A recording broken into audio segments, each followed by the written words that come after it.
Welcome my dear students. I am Vrushali ma'am from VM academy Nashik. तो आज से हम स्टार्ट कर रहे हैं हमारा 11th का बायोलॉजी। तो सबसे पहले बायोलॉजी में हम जानते हैं सिलेबस के बारे में। तो केमिस्ट्री का ऑलरेडी एक यूनिट हम देख चुके हैं, अभी हम स्टार्ट कर रहे हैं बायोलॉजी। तो बायोलॉजी का जो सिलेबस है उसमें टोटल 16 लेसन्स है या फिर उसे चैप्टर्स कह सकते हो। मैं सब आप लोगों को थोड़ा थोड़ा बता देती हूँ सबके बारे में, फिर हम स्टार्ट करेंगे फर्स्ट चैप्टर लिविंग वर्ल्ड। तो पहला चैप्टर है लिविंग वर्ल्ड। ये एकदम छोटा सा चैप्टर है, 2-3 लेक्चर में ख़त्म हो जाएगा। इसमें ज़्यादा कुछ नहीं है, बेसिक प्रिंसिपल ऑफ लाइफ दिया हुआ है इसमें।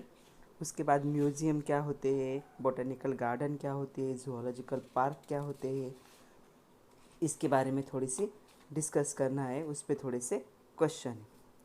सेकंड हमारा जो यूनिट है वो है सिस्टमेटिक ऑफ लिविंग ऑर्गेनिज्म। जो living organism, living non living दो टाइप के ऑर्गेनिज्म होते हैं, तो हमें देखना है लिविंग ऑर्गेनिज्म।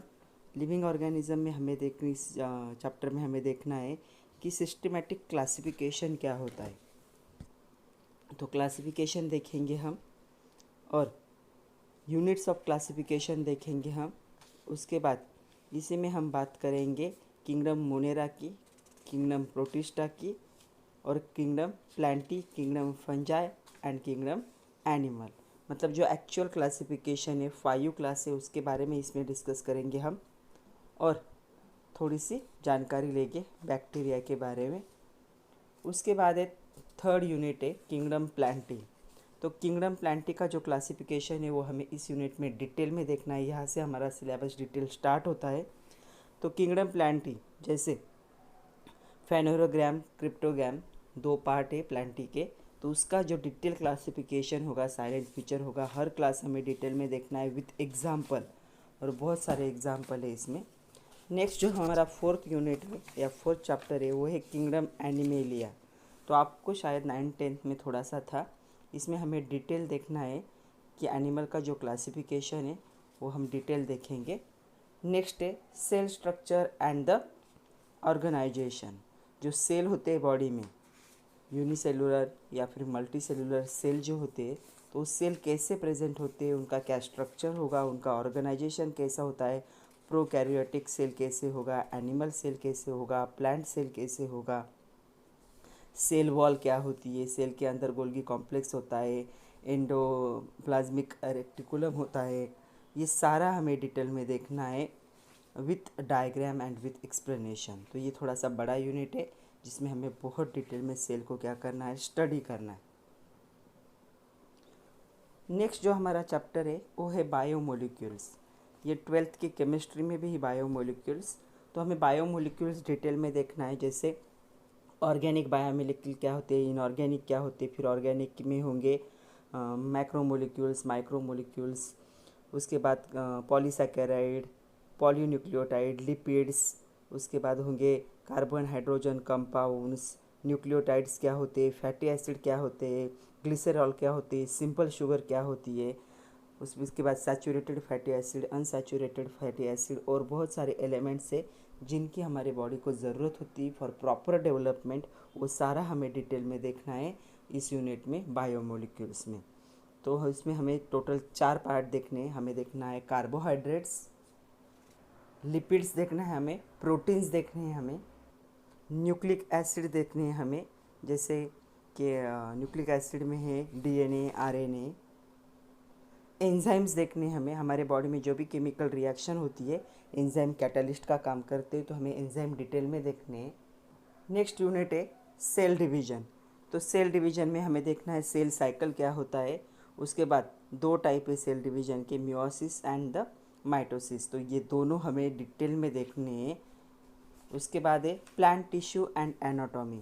जो प्लांट टिश्यू होते हैं, प्लांट में जो टिश्यू प्रेजेंट होते हैं, जैसे कि मेरिस्टेमेटिक टिश्यू है, वो सारे टिश्यू हमें क्या करने हैं, डिटेल में देखने हैं, उनके स्ट्रक्चर्स देखने हैं, उनके डायग्राम देखने हैं कि कौन से टाइप के, और कुछ ऐसे एग्जांपल है जो हमें डिटेल में देखने। मोनोकॉट में क्या होता है, डाइकॉट का टिश्यू कैसे होगा, ये सारा हमें देखना है। नेक्स्ट है morphology of flowering plant. Morphology का मीनिंग होता है स्ट्रक्चर। जो भी फ्लावरिंग प्लांट है उनकी मॉर्फोलॉजी कैसे होगी, जैसे एंजियोस्पर्म कैसे होते हैं, रूट कैसा होगा उनका, लीफ कैसे होंगे उनके, फ्लावर कैसे होंगे उनके, फिर उनके जो फ्लावर्स होते हैं वो फ्लावर्स में कैसे टाइप होंगे, ये सारा हमें डिटेल में पढ़ना है in the morphology of flowering plant. लेकिन यहाँ पे हम सिर्फ फ्लावरिंग प्लांट की बात करेंगे।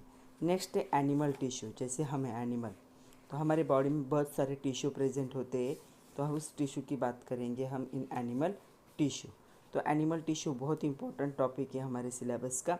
जैसे कि हमारी बॉडी में कौन से टिश्यू प्रेजेंट होते हैं सबको पता होगा। इपिथेलियल टिश्यू होते हैं, कनेक्टिव टिश्यू होते हैं, मस्कुलर टिश्यू होते हैं, नर्वस टिश्यू होते हैं, वो सारा हम देखेंगे अंडर एनिमल टिश्यू। हमें उसका डिटेल देखना है और डिटेल क्लासिफिकेशन देख के सारे डायग्रामेटिक सारे क्या करने हैं डिटेल में देखने हैं। उसके बाद है 11th नंबर का जो चैप्टर है स्टडी ऑफ एनिमल टाइप्स। तो इसमें हमें कॉकरोच के बारे में देखना है कि इसका सिस्टमेटिक पोजीशन कैसी होती है, इसका एक्सटर्नल मॉर्फोलॉजी कैसी होगी बॉडी की, उसके बाद इंटरनल मॉर्फोलॉजी कैसी होगी बॉडी की, डाइजेस्टिव सिस्टम कैसी होती है, रिप्रोडक्टिव सिस्टम कैसी होती है, ये सारा नर्वस सिस्टम कैसी होती है, ये सारा हमें कॉकरोच के बारे में डिटेल में पढ़ना है in this unit study of animal type. और उसमें हमें देखना है कॉकरोच। उसके बाद हमें देखना है जो नेक्स्ट यूनिट होगा हमारा 12th नंबर का, वो है फोटोसिंथेसिस। सबको पता है प्लांट्स क्या करते हैं, photosynthesis means they prepare their own food with help of their leaves, जिसमें क्या प्रेजेंट होता है ग्रीन कलर का पिगमेंट प्रेजेंट होता है जिसे क्लोरोप्लास्ट कहते हैं। और फोटोसिंथेसिस में क्या किस किस की ज़रूरत पड़ती है, उनको ज़रूरत पड़ती है कार्बन डाइऑक्साइड, लाइट, क्लोरोप्लास्ट और थोड़ा सा वाटर यूज़ करते हो और कन्वर्ट करते हैं ग्लूकोज में।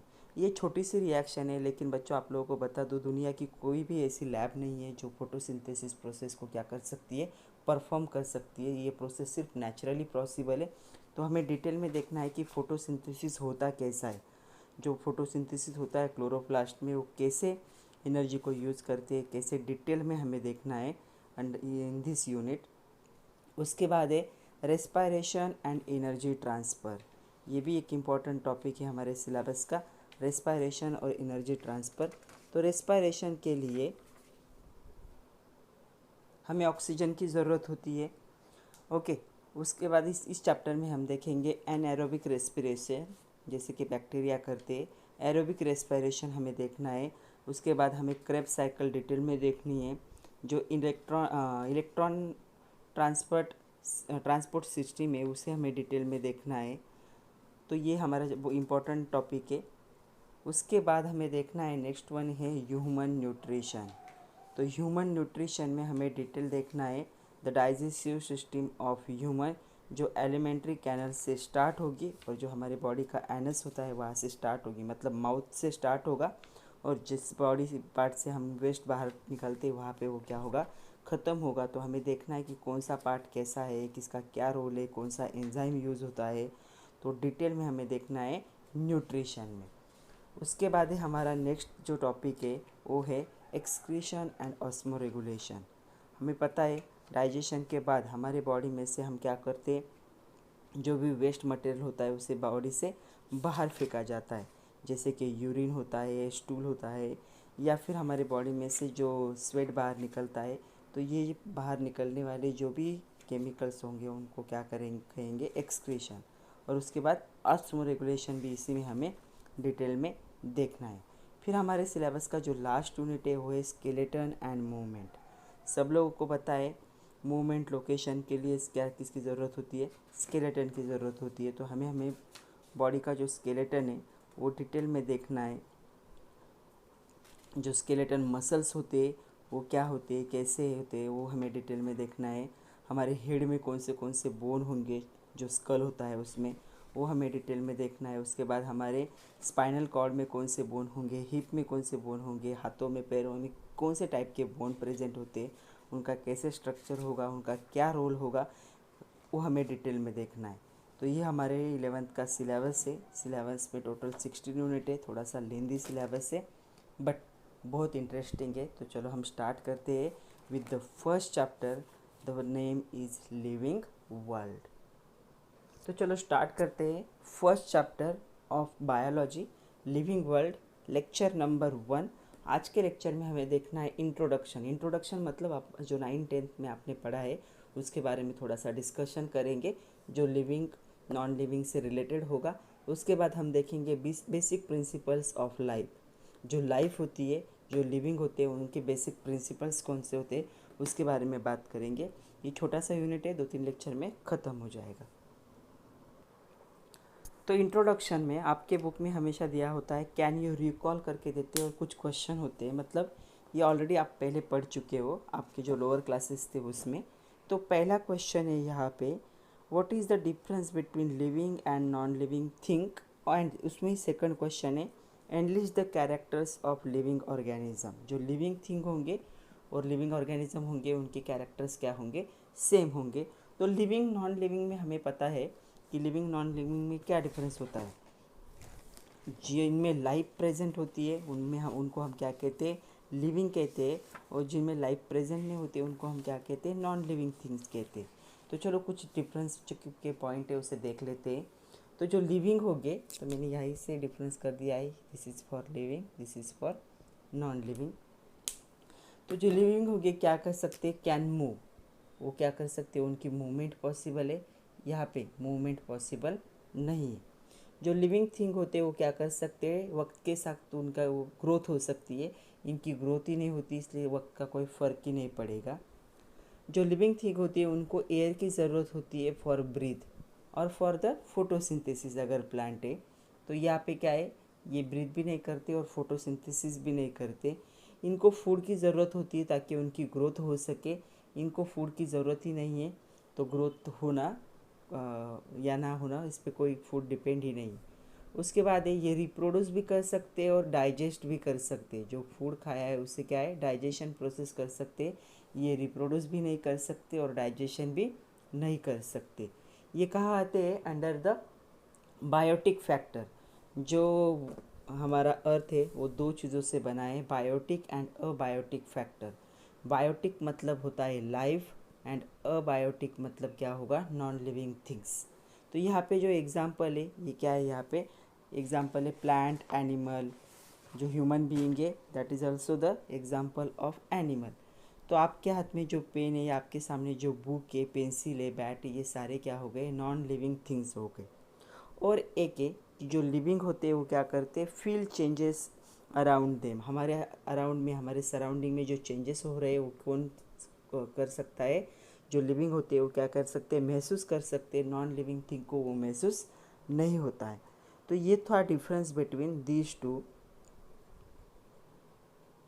इसके अलावा भी दोनों में बहुत सारा डिफरेंस है, जैसे कि जो लिविंग थिंग होता है उनका एजिंग होता है और आफ्टर एजिंग उनकी डेथ होती है। यहाँ पे क्या है, ये जो थिंग है उनका क्या है, ऐसा कोई भी डेफिनाइट लाइफ स्पैन नहीं है। आपकी पेंसिल कितने दिन चलेगी आप लोगों को नहीं पता, या फिर स्टोन से जो स्टोन प्रेजेंट है वो कितने, तो नॉन लिविंग थिंग्स की ऐसी कोई भी लाइफ स्पैन कोई भी नहीं बता सकता। उसके बाद है ये जो होते हैं लिविंग थिंग्स, वो क्या है, सेक्सुअल और असेक्सुअली क्या कर सकते हैं, रिप्रोडक्शन कर सकते हैं। यहाँ पे रिप्रोडक्शन पॉसिबल ही नहीं है। ये क्या करते हैं, मेटाबॉलिज्म करते हैं, जो भी उन्होंने फूड लिया है उसे एनर्जी में कन्वर्ट करने की कोशिश करते हैं। यहाँ पे मेटाबॉलिज्म पॉसिबल नहीं है। तो ये था difference between living thing and non living thing, and these are the characters of living organism. तो लिविंग ऑर्गेनिज्म मूव कर सकते हैं, उनकी ग्रोथ हो सकती है, उनको एयर की ज़रूरत है ब्रीथ के लिए, वो फूड लेते हैं ताकि ग्रोथ हो सके, वो रिप्रोड्यूस करते हैं, डाइजेस्ट करते हैं, and they are the part of biotic factor. और एग्जांपल होगा प्लांट एंड एनिमल। तो 2 क्वेश्चन कवर हो गए और एक क्वेश्चन है थर्ड वन। नेक्स्ट क्वेश्चन है whether all the organisms are similar, justify your answer. तो इसका आंसर होगा no, all organisms are not similar. क्यों सिमिलर नहीं होते, जो ऑर्गेनिज्म होते हैं अर्थ पे उनकी क्या है, अलग अलग क्या होती है, डाइवर्सिटी होती है। तो जो ऑर्गेनिज्म है उनको हम क्या कर सकते हैं, ग्रुप किया जाता है। उनका ऑर्गेनिज्म का क्या होता है, ग्रुप किया जाता है। जैसे कि माइक्रोब्स होगी, मतलब जिनकी बहुत स्मॉल साइज़ है, जैसे कि बैक्टीरिया है। उसके बाद हम क्या करते हैं, एक और ग्रुप होता है जिसे हम क्या कहते हैं, प्लांट्स कहते हैं। और एक ग्रुप होगा जिसे हम क्या कहेंगे, एनिमल्स कहेंगे। और एक ग्रुप होगा जिनको हम क्या कहेंगे, डीकम्पोजर कहेंगे। मतलब जो भी एनिमल्स प्रेजेंट है या फिर जो भी ऑर्गेनिजम्स प्रेजेंट है अर्थ पे वो क्या है, उनका वो सिमिलर नहीं हो सकते। अगर प्लांट और एनिमल को देखोगे तो दोनों सिमिलर नहीं है, तो उनको ग्रुप किया जाता है, जैसे कि microbes, plant, animal and decomposer. तो जो डिफरेंट माइक्रोब एंड डिकम्पोजर होते हैं उनके क्या होंगे, डिफरेंट शेप एंड साइज़ होंगे। जनरली ये क्या होते हैं, स्मॉल साइज और शेप में होते हैं। जो प्लांट होते हैं, plants are classified on the basis of their shape, size, structure and mode of reproduction. कैसे रिप्रोडक्शन होता है उस पर क्या होता है, इनको डिस्ट्रीब्यूट किया जाता है। They also differ on the basis of location in which they found. तो एनिमल जो प्लांट होंगे वो कहाँ पे है, कहाँ पे ग्रो कर रहे हैं, उसके हिसाब से भी उनमें क्या होता है, डिफरेंस होता है। जैसे स्नोवी, डेजर्ट, फॉरेस्ट, एक्वेटिक, अलग अलग जगह पे प्लांट क्या कर सकते हैं, सर्वाइव कर सकते हैं।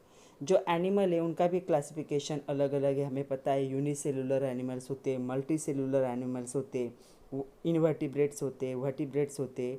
अल्सो जिन एनवायरनमेंट में एनिमल सर्वाइव करते हैं उस एनवायरनमेंट के हिसाब से भी उनका क्लासिफिकेशन होता है, जैसे कि terrestrial animal, aerial, aquatic, then amphibians. तो एनिमल को भी अलग अलग क्या किया गया है, वापस डिस्ट्रीब्यूट किया गया है। अगर इतनी वैरायटी है ऑर्गेनिज्म की तो सारे ऑर्गेनिज्म सिमिलर होना पॉसिबल नहीं है। तो इसका आंसर क्या होगा, no, all organisms are not similar, they have different grouping. तो ग्रुप के हिसाब से उनको अलग अलग क्लासिफिकेशन, फिर अलग अलग क्लासिफिकेशन के अंदर भी जाओगे तो प्लांट का क्लासिफिकेशन होगा, एनिमल का क्लासिफिकेशन होगा, डिकम्पोजर का क्लासिफिकेशन होगा। इसीलिए सारे ऑर्गेनिज्म सिमिलर होना पॉसिबल नहीं है। नेक्स्ट क्वेश्चन है, whether all organisms prepare their own food, आपसे पूछा गया है, कैन यू टेल। तो prepare their own food, food बनाना मतलब किचन में जाके खाना बनाने जैसा नहीं होता। तो सारे ऑर्गेनिज्म उनका फूड नहीं बना सकते। तो इसका आंसर होगा no, all organism do not prepare their own food. तो organism prepare their own food are known as the autotroph. तो हमें पता है जो फोटोसिंथेसिस कर सकते हैं, जिनको हम क्या कहते हैं, ऑटोट्रॉप, जैसे ग्रीन प्लांट है, कुछ माइक्रोब्स भी होते हैं जो क्या करते हैं, फोटोसिंथेसिस करते हैं। तो जो ग्रीन प्लांट होंगे, in presence of sunlight, water and carbon dioxide, they prepare their own food by the process known as photosynthesis. तो फोटोसिंथेसिस प्रोसेस सारे एनिमल या सारे ऑर्गेनिज्म नहीं कर सकते जिनके पास क्लोरोप्लास्ट मतलब ग्रीन कलर के पिगमेंट प्रेजेंट होते, जैसे कि प्लांट के लिप हम देखते हैं ग्रीन कलर के होते, और कुछ माइक्रोब्स भी होते हैं जिनमें क्या है, क्लोरोप्लास्ट प्रेजेंट होते।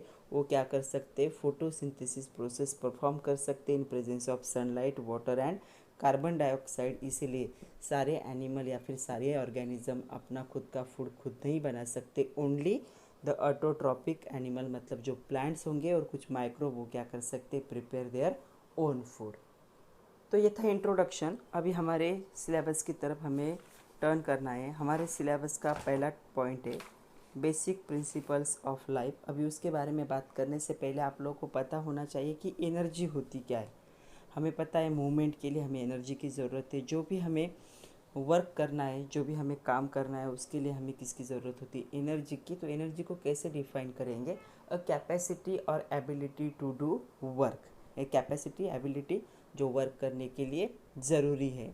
तो जो कोई भी बॉडी हो, एनी बॉडी क्रिएट और प्रोड्यूस एनर्जी, चाहे फिर वो प्लांट हो या एनिमल हो, क्या कर सकते, क्रिएट कर सकते या प्रोड्यूस कर सकते एनर्जी। उनमें कुछ प्रोसेस होना ज़रूरी होता है। तो एनर्जी एक इम्पॉर्टेंट एस्पेक्ट है लाइफ का। अभी हमें देखने की बेसिक प्रिंसिपल। तो जो बेसिक प्रिंसिपल होंगे लाइफ के वो होंगे एज फॉलोज। तो जो बेसिक प्रिंसिपल्स होंगे लाइफ के वो होंगे metabolism, growth and development, aging, reproduction, death and response to change in surrounding.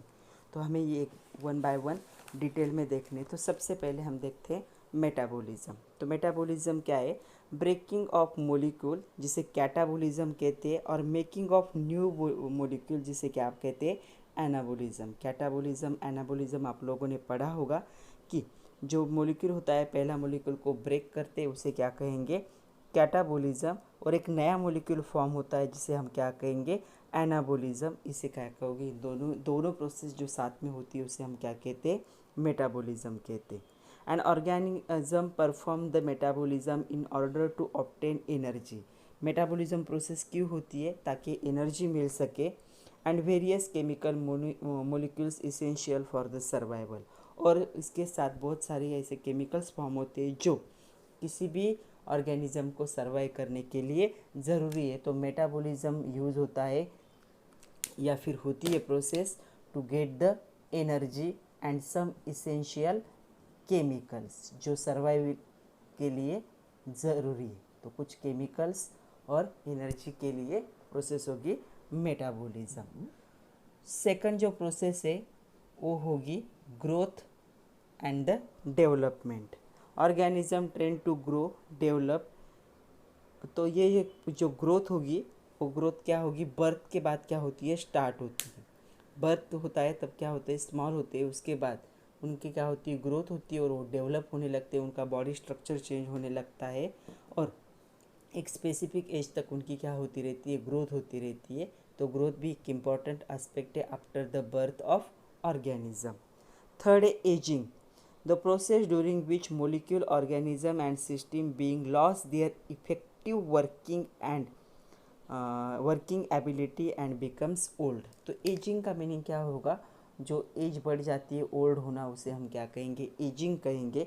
इस प्रोसेस में क्या होता है, जो भी ऑर्गेनिज्म होगा उसके मॉलिक्यूल्स, ऑर्गेनिज्म जो सिस्टम होती है उनका जो इफेक्टिवनेस से काम करने का वो धीरे धीरे क्या होने लगता है, कम होने लगता है। ओके, उसके बाद है रिप्रोडक्शन।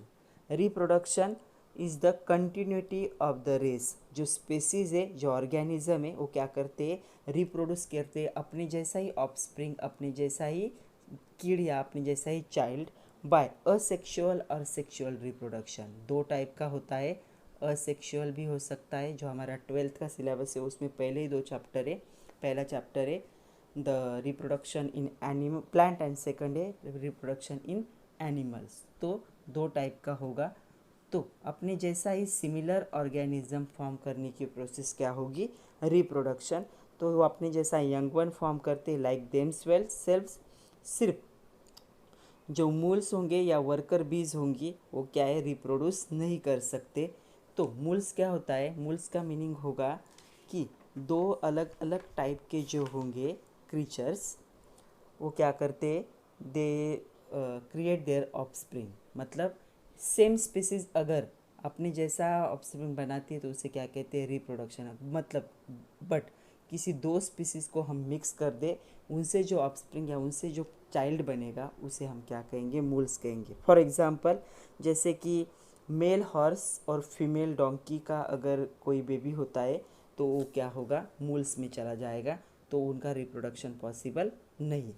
जो वर्किंग हनी भी होते हैं, जो उनका काम क्या है, सिर्फ काम करना है, हनी को कलेक्ट करके लाना है, उनका भी रिप्रोडक्शन नहीं होता। इसके साथ कुछ ऐसे कपल्स भी होते हैं जो क्या है, इनफर्टाइल्स होते हैं, तो जिनमें जो अपने जैसे किड्स को प्रोड्यूस नहीं कर सकते। तो ये 3 क्या है, एक्सेप्शन है कि जो रिप्रोडक्शन नहीं कर सकते। कौन कौन, एक होगा मूल, दूसरा होगा वर्किंग हनी बी, और कुछ होंगे स्टराइल मेल्स भी कह सकते हो या स्टराइल कपल्स कह सकते हो। तो इन तीनों में रिप्रोडक्शन पॉसिबल नहीं है। अदरवाइज ऑल लिविंग थिंग्स जो होते हैं वो क्या करते हैं, रिप्रोडक्शन करते हैं। नेक्स्ट होगा death. As the body loses its capacity, जब उसकी एजिंग कंप्लीट होती है और कैपेसिटी पूरी ख़त्म हो जाती है टू डू वर्क। और मेटाबॉलिज्म प्रोसेस भी नहीं कर सकते, मतलब एनर्जी क्रिएट नहीं हो सकती, उस स्टेज को क्या कहेंगे हम, डेथ कहेंगे। तब ऑर्गेनिज्म क्या होते, डाई होते। नेक्स्ट होता है response to change in surrounding. जो लिविंग ऑर्गेनिज्म होंगे रिस्पॉन्स करते हैं, जैसे थर्मल, केमिकल, बायोलॉजिकल जो चेंजेस होते हैं हमारे सराउंडिंग, उसको बॉडी क्या करती है, रिस्पॉन्स करती है। देखो बारिश होने लगे तो हमारे बॉडी में अलग चेंजेस होते हैं, अगर ठंडी का मौसम हो तो अलग चेंजेस होते हैं, अगर गर्मी हो तो स्वेट आता है, पसीना आता है। तो हमारी बॉडी क्या करती है, अलग अलग सराउंडिंग के हिसाब से क्या करती है, रिस्पॉन्स करती है। तो ये क्या है, बेसिक प्रिंसिपल्स ऑफ लाइफ। पहला होगा metabolism, creation of energy and chemical. Second होगा growth and development after birth till the death. जो भी डेवलपमेंट और ग्रोथ होती है बॉडी में, वो एजिंग धीरे धीरे क्या होने लगते हैं, सारे प्रोसेसेस क्या होते हैं, स्लो होते हैं। काम करने का जो एनर्जी क्रिएट करने की जो प्रोसेस है धीरे धीरे स्लो होती है, उसे हम एजिंग कहेंगे। रिप्रोडक्शन दो टाइप का हो सकता है, सेक्सुअल असेक्सुअल। अपने जैसा ही ऑफस्प्रिंग फॉर्म करने की ये प्रोसेस होगी। ये डेथ मतलब जब मेटाबॉलिज्म प्रोसेस ख़त्म हो जाएगी तब क्या होती है डेथ, मतलब जो एनर्जी क्रिएट नहीं कर सकते वो ऑर्गेनिज्म क्या होते हैं, डाई होते हैं।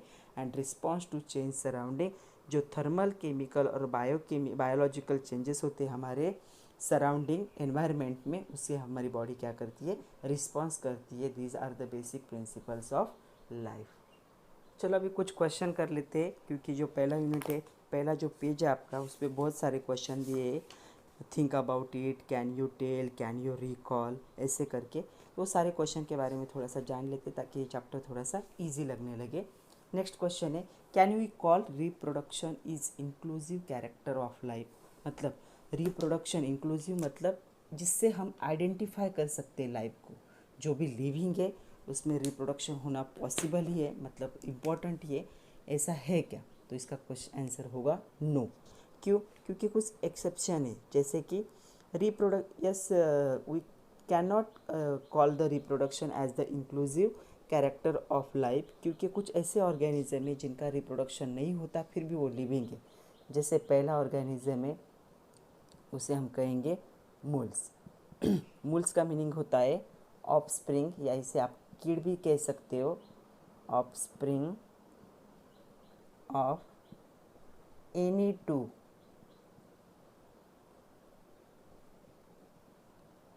creatures of different species. For example, male horse and female donkey. अगर इनका कोई ऑफस्प्रिंग, इनका कोई चाइल्ड होता है तो वो क्या होगा, वो रिप्रोडक्शन नहीं कर सकता। तो ये पहला एग्जांपल है कि ये मूल्स, ये लिविंग ऑर्गेनिजम्स होते हैं, ये एनिमल है फिर भी इनका रिप्रोडक्शन पॉसिबल नहीं है, इसलिए रिप्रोडक्शन लिविंग ऑर्गेनिज्म का मेन कैरेक्टर होना पॉसिबल नहीं है। सेकंड एग्जांपल है यहाँ पे दिया हुआ है कि जिनका रिप्रोडक्शन नहीं हो सकता, अभी अभी हमने बात की थी, वो था स्टेराइल वर्कर बीज। जो वर्कर बीज होती है, हनी बीज सबको पता है, जो वर्कर बीज होती है वो क्या होती है, स्टेराइल। स्टेराइल मतलब जिनका रिप्रोडक्शन होना पॉसिबल नहीं है। तो जो ये क्या होगी, स्टेराइल होगी, और ये भी रिप्रोडक्शन नहीं कर सकती, ये रिप्रोडक्शन नहीं कर सकते। और कुछ क्या होते, इनफर्टाइल मेल्स भी होते हैं जिनमें रिप्रोडक्शन पॉसिबल नहीं है, या इनफर्टाइल कपल भी कह सकते हो, तो उनमें भी क्या होता है, या स्टेराइल कपल कह सकते हो, उनमें भी रिप्रोडक्शन पॉसिबल नहीं है। ऐसे हम बहुत सारे कपल्स देखते हैं जिनके बच्चे नहीं हो सकते, वो क्या है, स्टेराइल है या इनफर्टाइल है, फिर भी वो क्या है, लाइफ है उनमें, वो लिविंग है, इसीलिए हम रिप्रोडक्शन को लाइफ का इंक्लूसिव कैरेक्टर नहीं कह सकते। नेक्स्ट क्वेश्चन है, which feature can be considered as all inclusive characteristic of life.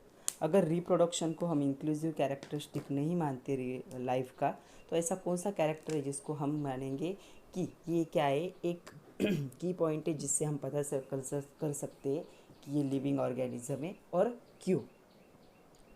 तो मेटाबॉलिज्म एक ऐसा कैरेक्टर है लिविंग ऑर्गेनिज्म का जो क्या है, इंक्लूसिव कैरेक्टर है, किसका, लाइफ का। मतलब जिनमें मेटाबॉलिज्म होता है उनमें लाइफ प्रेजेंट ही होती है, ऐसा हम क्या है, डायरेक्टली कह सकते हैं। So metabolism can be consider as all inclusive, मतलब defining feature of the life since it exhibit by the all living organism and do not take place in the non living things। ये ऐसी एक process है, metabolism मतलब energy create करने की जो process है वो सारे लिविंग ऑर्गेनिज्म में होती है और नॉन लिविंग ऑर्गेनिज्म में वो पॉसिबल नहीं है, इसलिए इसको हम क्या कह सकते हैं, all inclusive characteristic of the living। Another, or the inclusive character of life response to the surrounding and irritability। जो हम रिस्पॉन्स करते हैं सराउंडिंग, रिस्पॉन्स टू सराउंडिंग, तो ये भी एक कैरेक्टर है जो क्या कर सकता है, एक ऑल इंक्लूसिव कैरेक्टर है लाइफ का, क्योंकि इसमें क्या होता है, एक यूनिक प्रॉपर्टी है लिविंग बीइंग्स की, जो आजू बाजू में जो हो रहा है उसके हिसाब से क्या होते हैं, उनके बॉडी में चेंजेस होते हैं। तो इस ये भी क्या है, एक ऑल इंक्लूसिव कैरेक्टर है। तो यहाँ पे दो ऑल इंक्लूसिव कैरेक्टर है, पहला है मेटाबॉलिज्म और दूसरा है response to the surrounding. Next question है थिंक अबाउट इट करके, पेज नंबर 1 पे टेक्स्ट बुक में। Can metabolism reaction demonstrate in test tube. एक मेटाबॉलिज्म प्रोसेस है जो टेस्ट ट्यूब में भी की जाती है, उस प्रोसेस को कहा जाता है इन विट्रा प्रोसेस। तो जो इन विट्रा प्रोसेस है वो टेस्ट ट्यूब में की जाती है, मेटाबॉलिज्म की प्रोसेस है। इस प्रोसेस को हम लिविंग कह सकते हैं क्या, क्योंकि ये बॉडी के बाहर हो रही है, लैब में हो रही है, टेस्ट ट्यूब में हो रही है। तो अभी तक हमने देखा कि metabolism is the key character of the living. तो अभी क्या हो रहा है, एक लैब में डेमोन्स्ट्रेशन हो रहा है, टेस्ट ट्यूब में क्या किया जा रहा है, मेटाबॉलिज्म प्रोसेस हो रही है, रिएक्शन हो रही है। इस रिएक्शन को हम कहेंगे इन विट्रा प्रोसेस। क्या इसे हम लिविंग कह सकते हैं, क्योंकि बॉडी के बाहर हो रहा है, टिश्यू के बाहर हो रहा है। तो the sum total of all chemical reaction occurring in body is known as metabolism. जो भी हमारे बॉडी में केमिकल रिएक्शंस होते हैं उन सब की जब एडिशन होती है उसे हम क्या कहते हैं, मेटाबॉलिज्म कहते हैं, जिससे हमें क्या मिलती है, एनर्जी। और ये प्रोसेस सिर्फ लिविंग ऑर्गेनिज्म में होती है, नॉन लिविंग ऑर्गेनिज्म में ये प्रोसेस पॉसिबल नहीं होती। Metabolism reaction can be demonstrated outside the body in test tube. मतलब वो क्या होगा, सेल फ्री मीडियम होगा, जिसमें टिश्यू या सेल क्या है, इन्वॉल्व नहीं होंगे। तो ये प्रोसेस बॉडी के बाहर हो रही है, जहाँ पे सेल प्रेजेंट नहीं है, टेस्ट ट्यूब में हो रही है। दस isolated metabolism reaction outside the body of the organism is performed in test tube, neither in living or non-living medium। तो यहाँ पे ये जो प्रोसेस हो रही है टेस्ट ट्यूब में हो रही है, लैब में हो रही है, कोई किसी लिविंग बॉडी में भी नहीं हो रही और किसी नॉन लिविंग बॉडी में भी नहीं हो रही। तो metabolism reaction occurring in the test tube, जिसे विट्रा इन विट्रा रिएक्शन कहते हैं, is the living reaction but not living thing. तो ये क्या है, एक लिविंग रिएक्शन कह सकते हैं हम इसे। ये क्या है, एक living reaction but not living thing. इसे सिर्फ हम क्या कह सकते हैं, लिविंग रिएक्शन कह सकते हैं, इनको हम लिविंग थिंग्स नहीं कह सकते। ये लिविंग थिंग्स नहीं, क्योंकि वहाँ पे सेल का मीडियम प्रेजेंट नहीं है। नेक्स्ट सेकंड क्वेश्चन है उसमें से, nowadays patients are declare brain dead. हमने बहुत बार सुना है, डॉक्टर्स बताते हैं ब्रेन डेड हो चुका है, and are on the support system. Support system का मीनिंग होता है they are on the machines. उनके बॉडी को कौन ऑपरेट कर रहा है, मशीन ऑपरेट कर रहा है। They do not show any sign of self consciousness. Self consciousness का कोई भी साइन उनमें नहीं होता है। आर दे आर लिविंग और नॉन लिविंग, आपको बताना है उनको हम लिविंग कह सकते हैं या फिर नॉन लिविंग कह सकते हैं। तो हमें पता है brain control all the life processes. हमारा ब्रेन क्या है, हेड ऑफ आवर बॉडी। हमारे बॉडी का क्या है, ब्रेन एक हेड है, ये सारे प्रोसेस को क्या करता है, कंट्रोल कर सकता है। इस सारे जो सिग्नल मिलते हैं सारे प्रोसेस के लिए कहाँ से मिलते हैं, ब्रेन से मिलते हैं। तो ब्रेन एक इम्पॉर्टेंट पार्ट है या इम्पॉर्टेंट ऑर्गन है हमारे बॉडी का। Hence when a patient is declare brain dead, जब पेशेंट को ब्रेन डेड डिक्लेयर किया जाता है, he does not carry out any of the inclusive defining character of the living thing. जैसे मेटाबॉलिज्म, कॉन्शियसनेस, ऐसा कोई भी कैरेक्टर वो नहीं दिखा सकता, क्योंकि उसका ब्रेन क्या है, ब्रेन का कंट्रोल ख़त्म हो चुका है। And it is completely depends on the machine. Life support system मतलब वो किस पे डिपेंड होंगे, मशीन पे होंगे। Since such patient do not show any sign of self consciousness, तो कोई भी साइन नहीं है उनमें सेल्फ कॉन्शियसनेस का, तो this patient can not be exactly be called as living. तो उनको हम एग्जैक्टली लिविंग नहीं कह सकते। नेक्स्ट क्वेश्चन है third, what are taxonomical aids and give example. Taxonomic मतलब क्या होता है, जो सिस्टमेटिक क्लासिफिकेशन होता है एनिमल का या प्लांट का। हमें पता है variety of animals and plants are present on earth. तो सबको याद रखना ज़रूरी नहीं है, तो उनका जो क्लासिफिकेशन किया जाता है उसे क्या कहते हैं, टेक्सोनॉमी। तो जो टेक्सोनॉमी का जो एड्स होगा तो वो क्या होगा, वो होगा बायोडाइवर्सिटी। तो बायोडाइवर्सिटी क्या है, टेक्सोनॉमी का एड है। और इसके एग्जाम्पल है जो हमें नेक्स्ट लेक्चर में देखने हैं। पहला है हर्बेरिया, आपने सुना होगा। नेक्स्ट है बोटैनिकल गार्डन।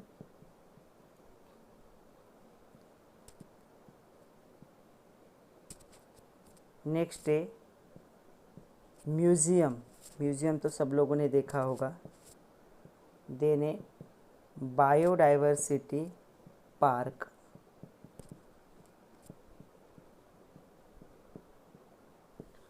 तो नेक्स्ट लेक्चर में हमें इन सबको क्या करना है, डिटेल में देखना है। हम स्टार्ट करेंगे फ्रॉम द हर्बेरिया या हर्बेरियम जिसे कहते हैं। और एक क्वेश्चन है, can you tell how can we study large number of organisms. ज़्यादा नंबर ऑफ ऑर्गेनिज्म हम कैसे कर सकते हैं, बाय टेक्सोनॉमिकल एड्स। ये जो एड्स है इनसे हमें क्या मिलेंगे, ज़्यादा से ज़्यादा ऑर्गेनिज्म के बारे में हम क्या कर सकते हैं, स्टडी कर सकते हैं। Study a large number of organisms with help of these four. तो नेक्स्ट लेक्चर में हम स्टार्ट करेंगे हर्बेरियम, बोटैनिकल गार्डन, म्यूज़ियम और बायोडाइवर्सिटी। इस चैप्टर में इतना ही है। और कुछ क्वेश्चंस दिए हैं जो थोड़े घुमा फिरा कर पूछे गए, तो उसे भी हम डिस्कस करेंगे। जो एक्सरसाइज के क्वेश्चन है सारे कवर करेंगे। तो आज के लिए इतना ही था बच्चों, पढ़ते रहिए, खुद का ख्याल रखिए। ये पहला लेक्चर है, तो मुझे रिप्लाई ज़रूर कीजिए कि आपको कैसा लगा। Thank you very much my dear students.